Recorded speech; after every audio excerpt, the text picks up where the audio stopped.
plenário da Câmara foi surpreendido no início da noite desta quarta-feira por mais uma decisão polêmica vinda do Supremo Tribunal Federal.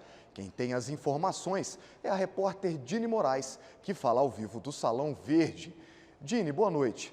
Que decisão foi essa? Conta pra gente. Boa noite, Marcelo. Boa noite a todos que nos acompanham agora ao vivo pela TV Câmara.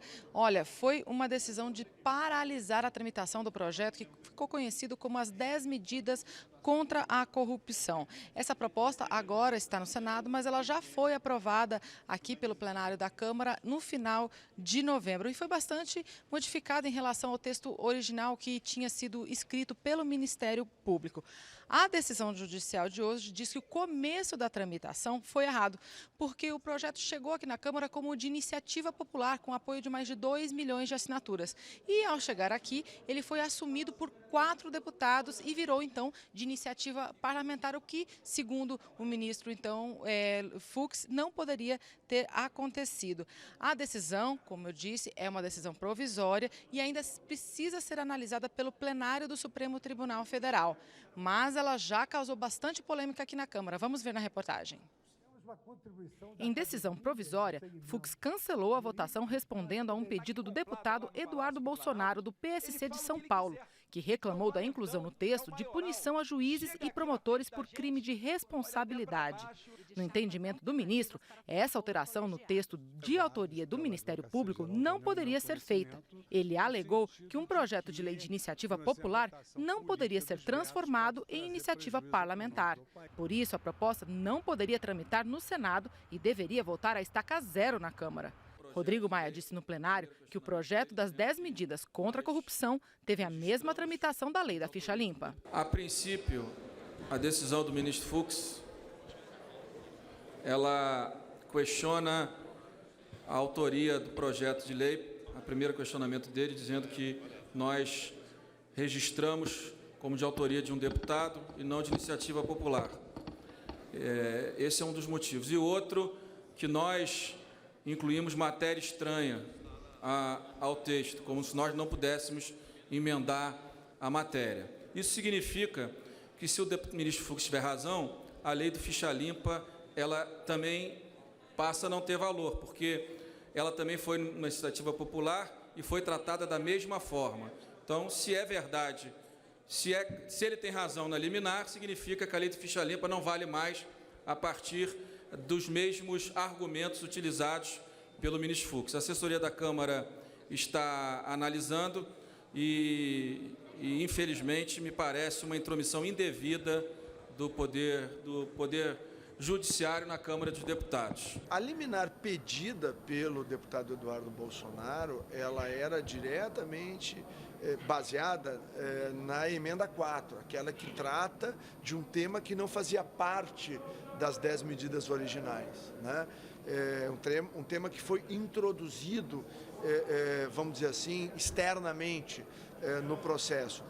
Em cima disso, eu teria concordância com o ministro, o que é que ele foi muito além disso, né? No momento em que ele diz que todo o rito não está adequado. Claro, um projeto ele pode ser emendado durante a sua tramitação aqui no Congresso Nacional, mas ele não pode ser emendado invadindo a competência de outros poderes, usurpando assim a independência entre os poderes legislativo, judiciário e executivo. Essa matéria proposta, né, na emenda do PDT, ela é de iniciativa do Poder Judiciário e do Procurador-Geral da República. Não cabe, nesse ponto específico, ressalto, a interferência do Congresso Nacional.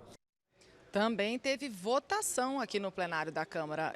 O plenário aprovou a medida provisória que reestrutura a empresa Brasil de Comunicação. A EBC, ela é responsável pela TV Brasil, que é a TV pública, pela NBR, que é a TV do governo federal, 7 emissoras de rádio e a Agência Brasil de Notícias na Internet. Ela foi criada em 2008 para ser uma empresa pública de comunicação.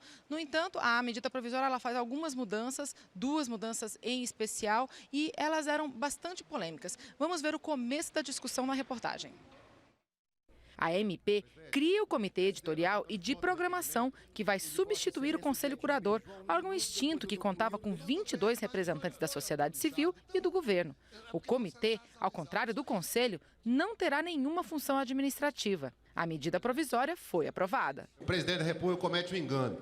Deveria acabar com isso. Foi criado no governo passado, virou um cabide de emprego e nós precisaríamos enxugar. A hora que nós estamos falando de fazer economia, inclusive com a aposentadoria, manter uma empresa dessa é um crime. Isso é um cabide de emprego, nós precisamos acabar com isso, não serve para nada para esse país, nós precisamos estar acabando com isso. Infelizmente, como não fez, pelo menos a medida provisória diminui o tamanho desse monstrengo que foi criado nesse país. Tem alguns aqui no plenário que preferiam que só existisse a Globo e as 6 irmãs, né?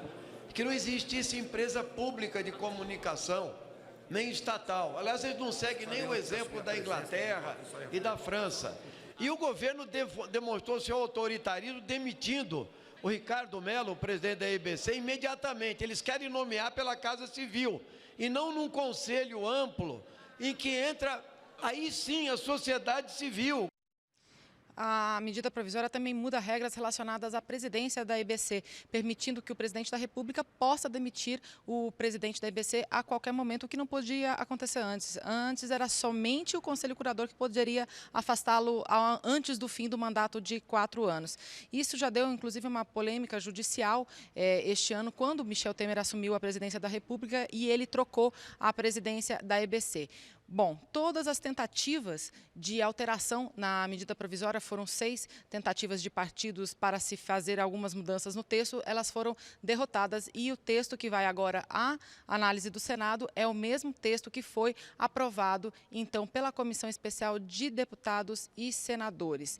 E é um pouquinho diferente, inclusive, da medida provisória que foi enviada pelo governo.